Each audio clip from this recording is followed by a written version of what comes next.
Cette semaine, je vous amène découvrir les coulisses du Fournil d'Anduze, où Cyril façonne chaque jour pain et viennoiserie avec passion et savoir-faire artisanal. Puis, cap sur l'univers sucré de Laetitia, dont les pâtisseries trompe-l'œil bluffent les papilles autant que les regards. Un duo gourmand à ne pas manquer. Et bonjour. Bonjour monsieur. Je vois que vous avez le choix dans les pains, une paillasse s'il vous plaît. Oui. Celle-ci, un peu plus cuite? Non, ça ira, Non. impeccable. Voilà. Tout est fait maison ici. Oui. Alors je suis un garçon curieux, est-ce qu'il y aurait possibilité de voir comment se font les pains, comment se fait la viennoiserie? Ce serait possible d'aller voir? Bien sûr, bien sûr. On y va? Allez, suivez-moi. Eh bien, ça fait 14 ans presque jour pour jour, puisqu'on a démarré le 1er octobre 2011. Cyril a un CAP pâtissier, donc on s'est dit pourquoi pas se mettre à notre compte. Et donc ça a démarré en Anduze le 1er octobre 2011. Est-ce qu'ici les rôles sont partagés? Oui, alors ça a évolué, puisqu'au départ, moi j'étais au magasin, Cyril lui faisait le pain, la pâtisserie et les croissants. Puis forcément, en développant, il a eu plus besoin d'aide. Maintenant, je suis toujours à la vente. Mais je l'ai rejoint, c'est moi qui fais une grosse partie de la pâtisserie. Et notre fille nous a rejoint à la vente pour nous donner un petit coup de main. Donc là on est en compagnie de Cyril qui va nous faire des croissants, les bons croissants du matin. Tu m'expliquais que la pâtisserie, depuis tout jeune, tu aimais ça? Oui, depuis tout jeune, hein, avec ma grand-mère, j'ai commencé à faire des gâteaux au yaourt. J'étais assis debout sur une chaise et je pâtissais. Alors qu'est-ce qu'il y a exactement dans cette composition pour les croissants? De la farine, du beurre, du lait, du sucre, du sel, et voilà, de l'eau. Et ici, je crois qu'on bannit la margarine. Hein. Ouais. Nous, on fait tout au beurre. Là, je pèse mes 3 pâtons réguliers, au même poids. Après, on fait 3 boules.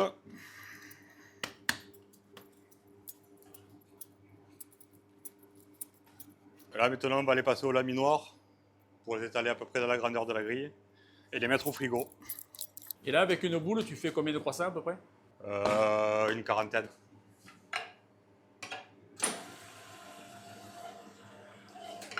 Alors là, je vais taper le beurre pour mettre dans la pâte. J'utilise du beurre du Montaigu, AOP, Charente-Poitou. Voilà. Faire des bons croissants. Alors je vais le taper pour que ce soit plus facile, pour faire la grandeur du pâton à peu près. Et là, je mets au frigo sur les pâtons.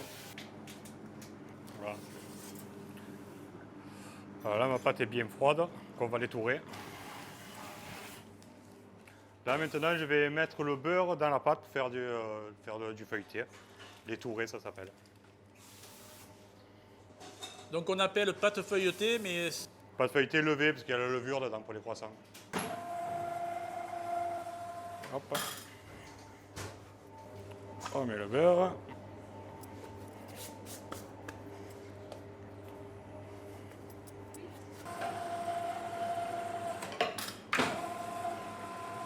Donc en fait, là, on vient de voir le principe de la pâte feuilletée. Voilà. Là, on remet au frigo. Et d'ici un quart d'heure, on pourra étaler pour faire les croissants. Et bien là, on va étaler, on va détailler les croissants et les rouler.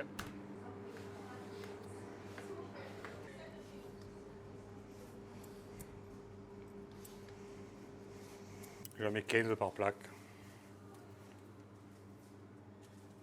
Là, on les met au frigo. Et pendant la nuit, après, le frigo va passer en chaud. Vers minuit, ça passe en chaud. Pour que moi, le matin, quand j'arrive, ils soient poussés, je les mets au four, je les cuis. Lana Pagnol a écrit La femme du boulanger, mais toi, tu es la fille du boulanger. Quel regard tu portes sur le métier de tes parents? Moi, je trouve que c'est quand même un beau métier que... Enfin, on est en France, les boulangers, c'est quand même un peu ancré dans notre culture et c'est quand même un métier qui est difficile puisqu'il faut se lever tôt, on travaille pendant Noël, pendant les week-ends, etc. Donc, moi, je trouve que c'est très respectable. Donc, je trouve que mes parents sont courageux et ça m'a inculqué quand même beaucoup la notion du travail et je trouve que c'est pas mal.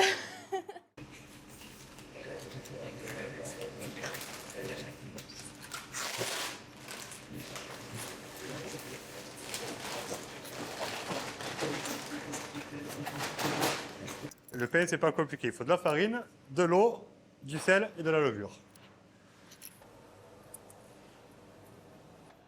Donc tu m'expliquais, au niveau du sel, tu en mets combien par kilo? Je mets 17 grammes de sel au kilo. Et tu as baissé depuis quelques années, hein? Voilà, on a été obligé de baisser, ouais. Pour le bien-être. Pour avoir une température de pâte qui soit entre 23 et 25 degrés, il faut la température de base c'est 60. Donc il faut calculer la température de la farine et la température du labo et compléter jusqu'à 60 avec l'eau. Donc si l'été le labo est à 30 degrés et que la farine est à 30 degrés, il faut mettre de l'eau à 0 degré. Ça fait déjà 60. Là j'ai 22. Dans le labo, la farine elle doit être aussi à 22 à peu près, donc il faut que je mette la différence pour aller l'eau pour aller jusqu'à 60. Et c'est les conditions justement pour avoir une pâte parfaite. Pour avoir une pâte qui sort entre 23 et 25 degrés maximum.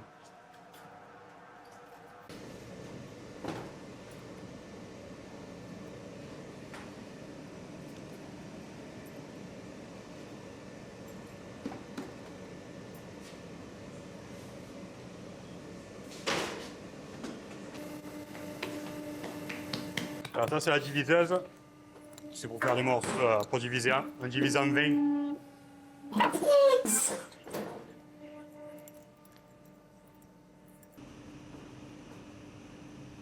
Les banettes on les fait à la main, on les serre pas trop, pour donner plus d'air dans la pâte. Là je fais mon pain pour le lendemain, je mets au frigo, je fais une poussellante. Ou le pain que je suis en train de faire aujourd'hui, c'est le pain pour demain. Et quel est l'avantage de faire une poussellante? Ben, je mets moins de levure. Le pain il se repose plus, donc c'est meilleur.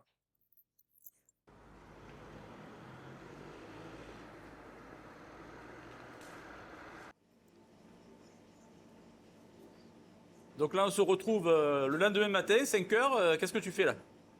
Là, je les dors pour donner du croustillant et de la brillance. Avec des œufs, tout simplement. Et après, ça partira au four? Et après, ça part au four. 10 minutes, à peu près.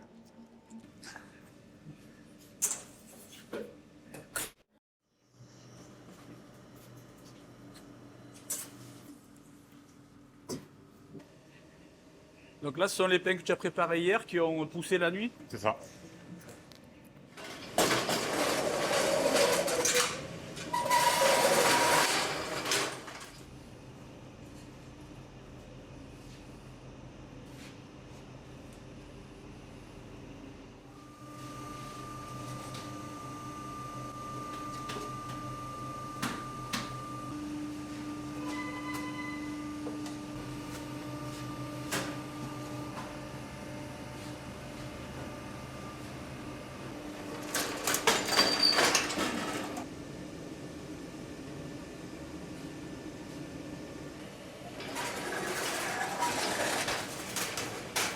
Dans 5 minutes, c'est le top. On ouvre la porte, donc il faut finir de ranger le pain. C'est vraiment une entreprise familiale, tout le monde met la main à la pâte. Hein? Eh bien, ma fille et mon gendre, qui sont les patrons. Ma petite fille, qui est salariée pour l'été et les extras. Et les parents qui donnent un petit coup de main essentiellement en fin de semaine. C'est pour ça qu'on ne me voit pas tout le temps ici. Et je crois que tu es spécialisé, parce qu'on l'a vu sur les réseaux sociaux, sur les trompe-l'œil. Oui, j'aime bien faire les trompe-l'œil puisque c'est quand même ce qui est tendance dans la pâtisserie. Donc j'aime bien suivre ce qui se fait et essayer de le refaire en Duse parce que c'est pas parce qu'on est un petit village qu'on ne peut pas avoir des belles pâtisseries comme dans les grandes villes. Ben, c'est ce que nous allons découvrir ensemble. Alors, pour faire le trompe-l'œil, on va faire les poires aujourd'hui. On va d'abord préparer notre biscuit, le biscuit cuillère. Ensuite, on va préparer les inserts. Donc l'insert, ça va être à base de poires pochées et de purée de poire. Après, on fera la mousse aux poires et après le glaçage. Le biscuit. Alors, le biscuit, on va faire un biscuit cuillère. Donc, on va monter les blancs d'œufs.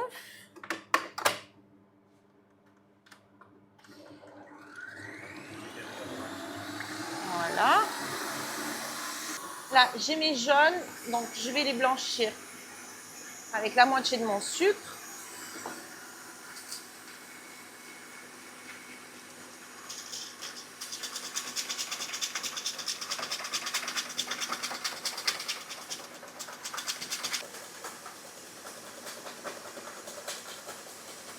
Là, on va rajouter les jaunes.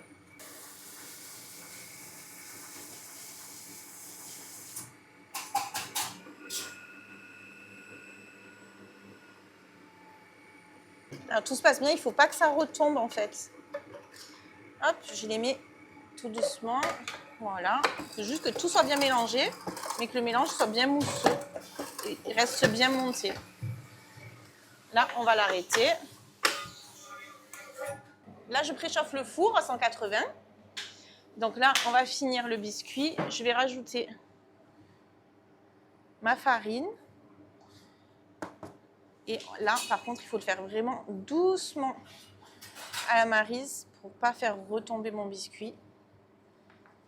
Voilà, on incorpore délicatement.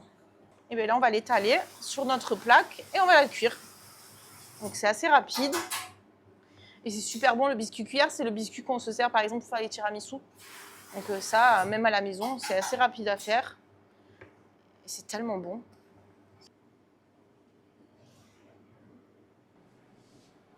Là, on est dans la gourmandise. Hein. C'est ça, ben, c'est ce qui va apporter le petit croustillant qu'il y a sur les biscuits cuillères. C'est un peu croustillant au début et après tout moelleux, ben voilà. C'est le sucre glace qui fait ça. Voilà, et maintenant, au four. Donc on va le mettre pour 10-12 minutes. On va surveiller la coloration, mais 10-12 minutes en général. Là, on va faire nos inserts poires. Donc là, j'ai préparé juste, ça, c'est juste de l'eau avec du sucre pour faire un petit sirop léger pour pocher nos poires. Là, je coupe les poires pour faire le cœur de nos poires, nos inserts poires. Les coupe en petits cubes, c'est plus agréable après.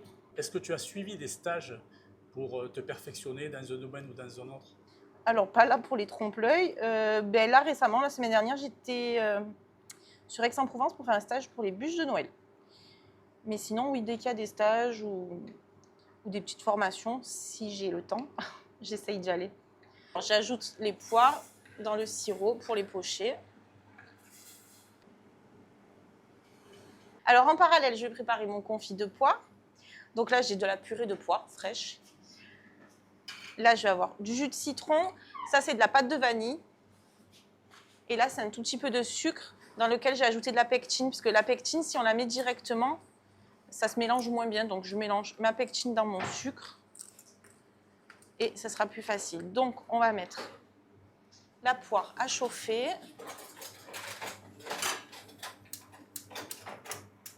Et je vais rajouter ma pectine qui est mélangée avec le sucre. Donc, hop.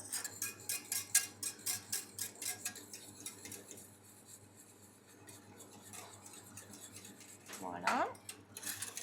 Je vais rajouter ma pâte de vanille.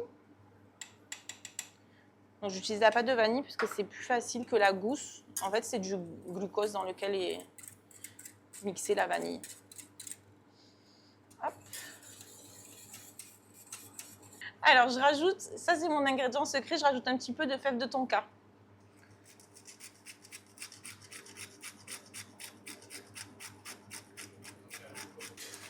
Voilà, un peu de fèves de tonka. Alors, je choisis la pectine parce que ça va donner une texture un peu compotée. Ça va permettre à l'insert de se tenir, mais sans être gélifié. Je trouve que c'est plus agréable en bouche. Et j'ajoute un peu de jus de citron.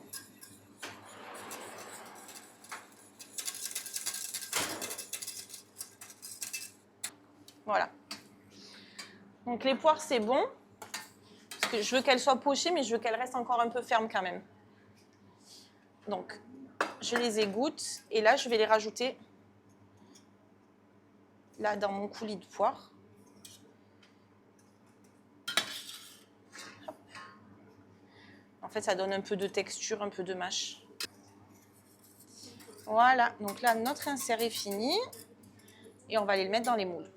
Là, c'est très chaud, je vais le mettre dans mes moules et ça, je vais le congeler. Je vais le passer en cellule pour que ça durcisse et qu'après je puisse facilement les insérer dans mes mousses.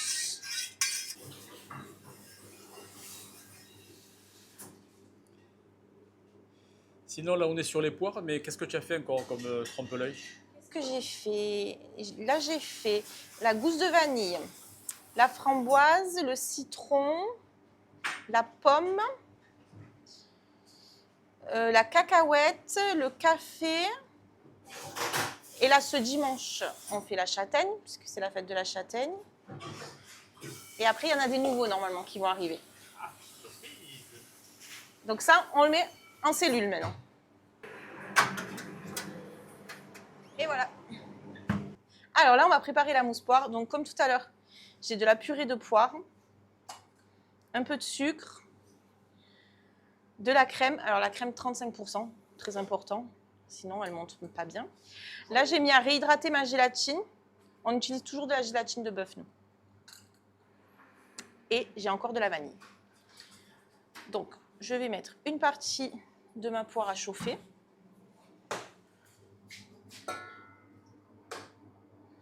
Voilà. Là, je fais un peu chauffer la purée de poire pour pouvoir diluer ma gélatine dedans, pour que la gélatine fonde à l'intérieur. Donc, il n'y a pas besoin que ça boue. Il faut que ce soit à peu près à 50-60 degrés. Alors là, j'ai chauffé ma purée de poire. Du coup, on va ajouter la gélatine qu'on a ramollie dans de l'eau froide. Hop.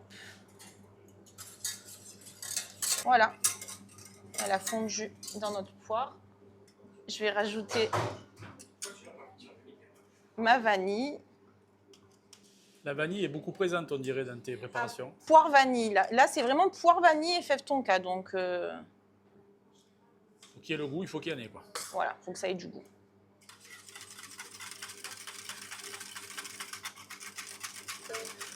Là, c'est juste ma crème. C'est de la crème fraîche à 35%. Bien froide par contre. Et on va juste la monter. Attention. Après, on va rajouter la purée de poire. Et après, on va couler dans nos moules. Donc là, la crème est suffisamment montée.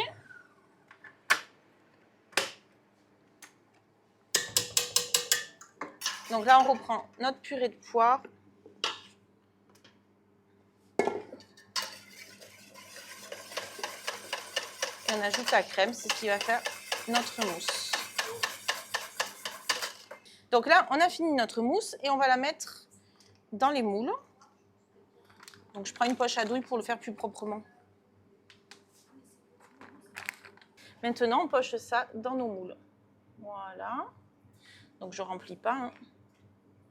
Alors maintenant, je récupère mes inserts qui sont congelés. Et on va les rajouter dedans. Ça va être le cœur de notre gâteau.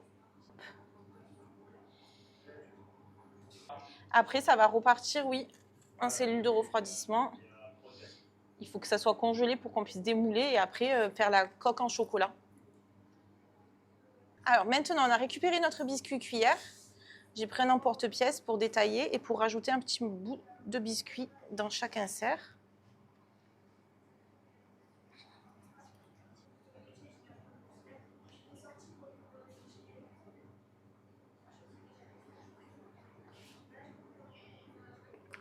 Là, je vais juste en remettre un tout petit peu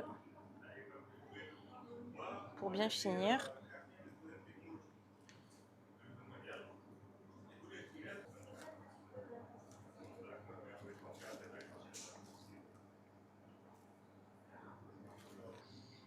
Je lisse bien là et ensuite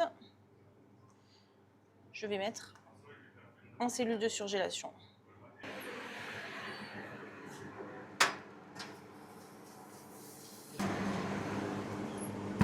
Parfait. Allez, on va les démouler.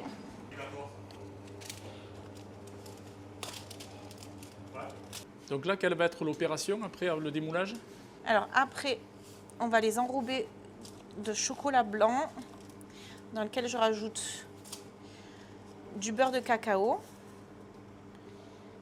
et du colorant alimentaire jaune.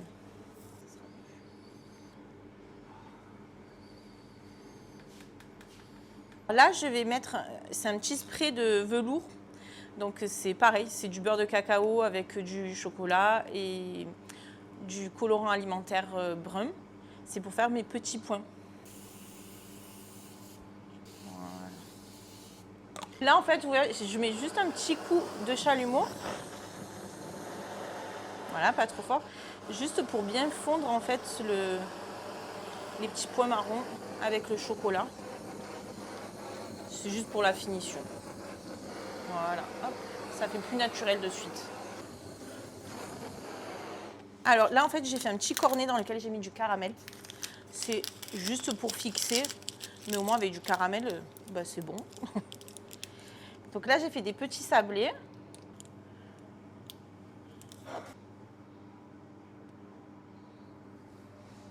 J'ai préparé à l'avance des petits boudins en fait en pâte sablée, pareil, pour pouvoir faire les queues de nos poires. Donc pareil, je vais venir les fixer avec un petit point de caramel. Merci les amis de nous avoir accueillis dans votre univers, un univers qui est fait de tradition et de passion. Alors Laetitia, est-ce que tu peux nous dire quel jour vous êtes ouvert dans la semaine? Alors on est ouvert tous les jours sauf le mercredi de 6h30 à 12h30. Une question importante, pour les pâtisseries, pour ces trompe-l'œil, vraiment question importante, quand est-ce qu'on peut les retrouver? Alors on peut les retrouver le week-end ou sur commande. Écoutez, merci de votre accueil et puis longue vie familiale et professionnelle au Fournil d'Anduze. Merci. Merci.